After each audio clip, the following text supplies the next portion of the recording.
Last week was terrible, I'm going to be honest, and I apologize. Melissa Mullins refused to just go for takedowns, ground and pound, to get herself an easy victory, but instead decided to trade with Zelekinikova and actually lost the fight, which lost us pretty much all our parlays because she was our biggest lock. And she could have won so easily.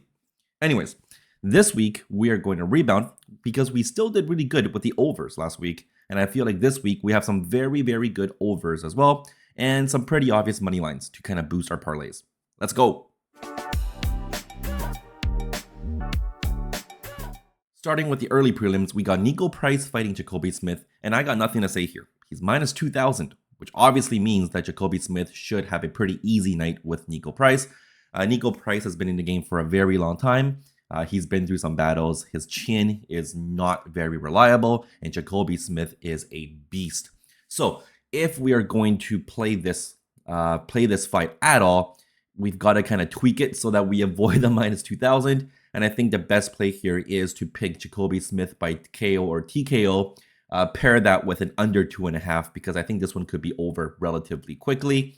The odds for that is going to be roughly around minus 400 something. So that's better. That is going to be a parlay centerpiece if you want. That is my only bettable piece for this first fight. Next, we got Jonathan Denise fighting Alvin Hines. Hines is a last-minute replacement for this fight. Jonathan Denise was a pretty highly touted guy coming into the heavyweight before getting just completely destroyed by Marcin Tybura. So that might be a little bit too early, too soon, too soon for Jonathan Denise to fight. Alvin Hines, on the other hand, is not too much, and I think Jonathan Denise should have a relatively easy fight against Hines. The stats suggest so as well.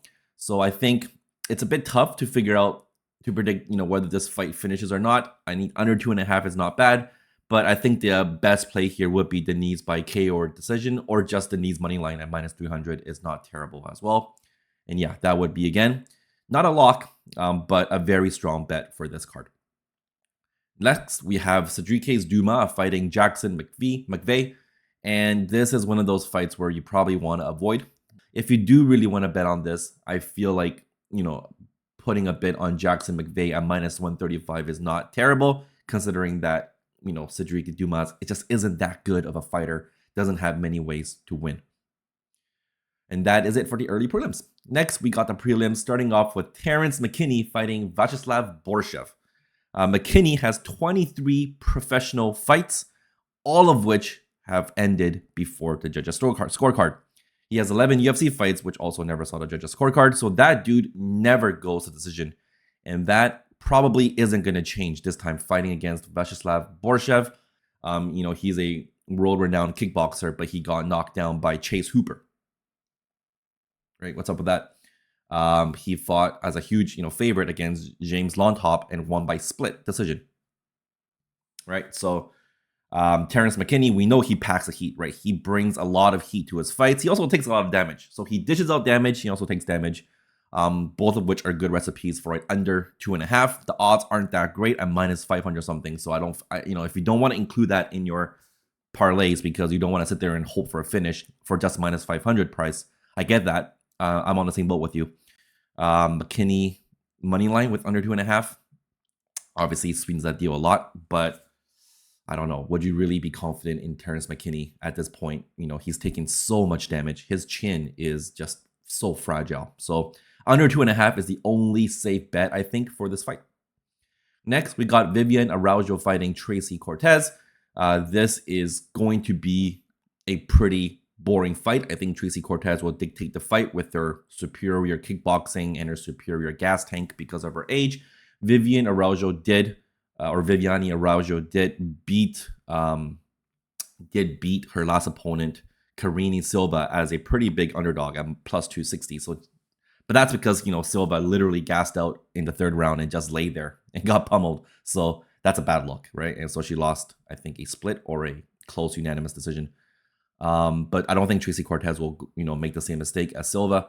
I think Tracy Cortez wins this pretty easily, and I see the over for this fight a lock. So that's a dime right there. Over 1.5. I know the price sucks, minus 950. So if you do want to do, over 2.5 at minus 600, understandable. But it's as free of a bet as there is, really. And and it just adds a little bit of extra percentage to your parlays. It does not hurt you. It will not hurt you. Neither of these two women are looking to finish a fight in under 1.5 rounds. And nor do they have the actual power, right, and submission prowess to do so. So the overs are really good. Cortez, if you're gonna pick Cortez to win, you might as well swing that deal up with win by decision or over 2.5 or over 1.5. Just pair it with the money line. You don't have to worry too much about a finish per se. Next, we have Haider Emil fighting Jose Miguel Delgado. This fight is a complete pass for me. There's absolutely no reason. It's going to be an entertaining fight. Don't get me wrong. This fight is going to be a lot more fun to watch than the previous one. But from a betting standpoint, we have to avoid this because these two guys are both really, really good. As you can tell by their records, they're very similar. And they're both, they're just both so good. They both have finishing potential. This could go the distance. Who knows, right? So for these ones, we want to stay away. Just enjoy the fight. I got nothing here for you guys. Moving on to the next fight. Jack Hermansson fighting Gregory Rodriguez. And another one that I like to stay away as well. Just a lot of uncertainty, right? Jack Hermansson used to be like a top 5 guy and then just disappeared off the planet of the earth after 2022. He comes back and beats Joe Pyfer. Wow. Right. And then he disappears again. So it's tough, man. How we know he's tough, right? But he's also very inactive. And Gregory Rodriguez does seem like the type of guy that Hermansson can beat, back in the day. But this isn't back in the day. This is 2025. So how is this fight going to play out? As you can see, it's pretty close. It's back and forth. It's pretty close. If you have to lean one way, you can't really trust Jack Hermansson in 2025. We just haven't seen enough of him. And he is getting up there in age. So that inactivity and uncertainty with Jack Hermansson does push me to lean towards Gregory Rodriguez. There's really not that many good bets. Over 1.5 seems, not terrible, but you just never know, right? We never know with this one. So the only play here would be over 1.5. And if you really want, go with Gregory Rodriguez, but you're paying a pretty heavy price for a pretty uncertain fight. I'm just saying. Next, we go on to the main card, and the main card is going to be pretty sick for betting. Number 1 is Payne Talbot fighting Felipe Lima. Both of these guys, again, are both very young, and they're both very good, and they're both very hungry. What's going to happen here? I think Payne Talbot was a minus 1,500 favorite last fight and lost to Raoni Barcelos. So that, fair, right, warning. And now he's an underdog fighting against Felipe Lima, who is absolutely no slouch. The dude is good. Felipe Lima is good. And because they're both so good, it just makes me want to go the over 1.5. And I guess the price isn't that great for this fight. But over 1.5 would be a solid bet for this fight because, when both guys are young and good, fights tend to be exciting. But because there's not much skill gap, it tends to kind of go to distance. So over 1.5 here will be the play. Prediction-wise, I got nothing. Pick whatever you feel like is better. Moving on. Next, we got Brandon Royval fighting Joshua Van. One of the most, cool, best fights on the card, I think. Royval, two guys who are always underrated in all of their fights. Every fight, they're both, underestimated, especially Brandon Royval. And I think he is again. He started off as a minus 125 favorite. Right now, he's a underdog, I think, at plus 105 or something. So again, right, he's a number 1 ranked. he's number 1 ranked right now, and he's the underdog fighting against Joshua Van, who just fought, right, 3 weeks ago or something. But understandably so, Joshua Van is on a tear, and he's improving every fight. I don't know if this is just too much too soon for Joshua Van. I don't know if he had enough recovery time. And honestly, his last fight, he didn't really have any trouble, right? He just completely steamrolled his opponent. But yeah, it's going to be a very tough one to predict. I think you can make a case for either of you guys. I'm leaning towards Joshua Van, just because I feel like, his boxing and his stand-up game is so crisp and it's getting only better. And I have a hard time seeing Royval keep up with that. But by no means is that going to be an actual confident prediction. The best bet here, and I think which is a really good lock, is the over 1.5 at only minus 390. And I say only minus 390 because I was fully expecting this to be minus 450 or higher. So at minus 390 for over 1.5 for this fight it's fantastic. Royval's fights almost always go the distance. Joshua Van does finish, but he isn't like a one power punch, right? He builds up. He's damage over time. So the first 2 rounds, Joshua Van, piles up the damage slowly, and then in the third round, he looks for an opportunity to finish. But over 1.5 is very, very safe. If you do feel confident with Joshua Van, you can also pair it with Joshua Van money line and over 1.5. Next, we have Beneil Dariush fighting Renato Moicano, and this one is avoided. I'm avoiding this one because I know how good Dariush can be, but I also know how unpredictable Dariush's fights can be. And Moicano seems to have caught a second wind in his career, right? After that weight change from featherweight to lightweight, all of a sudden he's looking really good. Obviously, he lost to Islam Makhachev in his last fight, but that was like a short notice, and he's fighting Islam. So that fight doesn't really, doesn't have any significance in Moicano's trajectory per se in his career. What if this was, if this fight took place 5 years ago, then I think Dariush should be a pretty hefty favorite. But at this point in time, it's a complete toss-up, in my opinion. I think Moicano, based on his recent performances, Moicano should be the favorite as he is. And I think he has a better chance at winning. But how are you going to count out Beneil Dariush, right? That guy has a higher ceiling, I think, than Moicano. And you never know what Dariush fights. So I am going to pick Moicano. I think based on Dariush's last few performances, he's looking like he's on a decline. That makes me more confident in Moicano, but that is not something I want to include in my parlays ever. As a solo bet for Moicano at -120, that's not too bad. Moving on to the second last fight, we got Alexander Pantoja fighting Kai Kara-France. And this is a 5-round fight, and I just don't see Kai Kara-France beating Pantoja. Pantoja is tough, and he's got a much better, well-rounded game than Kai Kara-France. Obviously, Kai Kara-France is better as a kickboxer and striker, but Pantoja has dealt with he has dealt with enough strikers in his career to know how to deal with them. And I think this will just be another typical Pantoja dominant fight. Maybe not like a 50-45 dominance, but I do see Pantoja winning this. But the better bet here for this fight would be the over 1.5. Again, only at -390. That is money. That is locked for us because this fight is very... Kai Kara-France is not going to knock out Alexander Pantoja in the first round. Okay, let me put it out there. That's not going to happen. Nobody's knocking out Alexander Pantoja in the first round. And Alexander Pantoja is very unlikely to finish Kai Kara-France in the first round. But, after, I would think round 3, 4, 5 is where, the finish potential could happen if it does.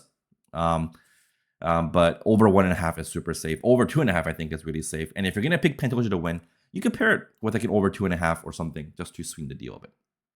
Last main event is Ilia Topuria fighting Charles Oliveira. And I don't think it's going to be a complete shock for me to say that Topuria should beat Oliveira. Oliveira is, he's had a heck of a story, right? I think circumstance and luck played in his favor in that run, his undefeated run that got him to the championship, because he's obviously good at jiu-jitsu, but if you watch his fights with Michael Chandler, he's got Chandler's back. Like, he had good position on Chandler for like 90% of their 5-round fights, and he couldn't finish Chandler. So, right, and even Joe Rogan and the analysts were saying, oh, this is a terrible position for Chandler, right? Charles Oliveira got like 4 minutes to work on. It doesn't happen. So I feel like if you do know how to defend to some degree, right? If you're not completely tired out and you know how to defend submissions, that takes away a lot of Charles Oliveira's threat. And on the feet, Oliveira's got good, solid punching, but he's got like no head movement. He's nowhere near Topuria's level. The only question is, does Topuria finish Oliveira? And I think he does. I don't see Oliveira dodging Topuria's power punches 5 rounds. Max Holloway couldn't do it, and Max Holloway is a way better stand-up fighter than Oliveira. I know, different weight class and all, but Topuria is going to be bigger in this fight as well. So bigger than he was fighting against Max Holloway, of course. So yeah, I don't want to overthink this. I don't think anyone should overthink this. And I think Topuria is going to finish this fight. I sneakily think that he's going to win this fight by submission. I think he's going to hurt Oliveira and then actually choke out Oliveira on the ground. Oliveira has been submitted quite a few times, and Topuria actually has more submissions than knockouts in his resume. So I think a Topuria money line is super locked, super confident. But I feel like a Topuria finish under 4.5 is just as confident at a better odds. Okay, so looking at the picks and for each of these fights, for the first fight, we got a Smith KO and under 2.5 pair, minus like 450, pretty good. Denise KO decision or money line at minus 250 to 300-ish. And then if you had to pick, I would go McVeigh money line for the third fight. For the Terrence McKinney one, I think under 2.5 is rock solid. And then the lock, one of the locks is Tracy Cortez over 1.5, super locked. The next two, I have nothing to say. I'm going to pass those two. In the main event, Payne Talbot against Felipe Lima over 1.5 is good. Not locked, but good. And then the three locks, of course. Roybal over 1.5, Pantoja over 1.5, Topuria money line. Lock. Okay, we're passing the Dariush versus Makhachev fight. So looking at the parlays, we got our gold lock parlay here. This is a dime. Araujo Cortez over 1.5, Roybal over 1.5, Pantoja over 1.5, Topuria money line. That is actually plus 110. I challenge you to find a easier plus 110 in UFC, in this card, than this parlay. This parlay, you can just put it down and forget about it because it's gonna hit. I in my opinion, it's got like a 95% chance of hitting at plus 110. That's freaking good. And then you could kind of start tweaking it a bit. Araujo Cortez over 2.5, right? Van over 1.5. I think we don't want to go 2.5 on that one. Pantoja, let's put in the win. I think he will beat Kai France. And the over 2.5 Topuria to finish and under 4.5. That gives you plus 322. So that's that's a 4x, more than a 4x. So if you put like $10 on that, that gets you $45. So that's pretty good. And then of course you can go Yuma Vancier, McKinney, Borshev under 2.5. Basically all those things I said, you can start kind of piling them together to get better parlays. And then the miracle parlay, of course, at plus 2,000 something, over 2,000 is this. And honestly, look at this and tell me if this has a chance of happening. I really do, right? How many plus 2,000 are you going to hit on a weekly basis? But I feel like this one, if anything, has a high chance of hitting. So yeah, that is it. Best of luck, and I'll see you in the next card.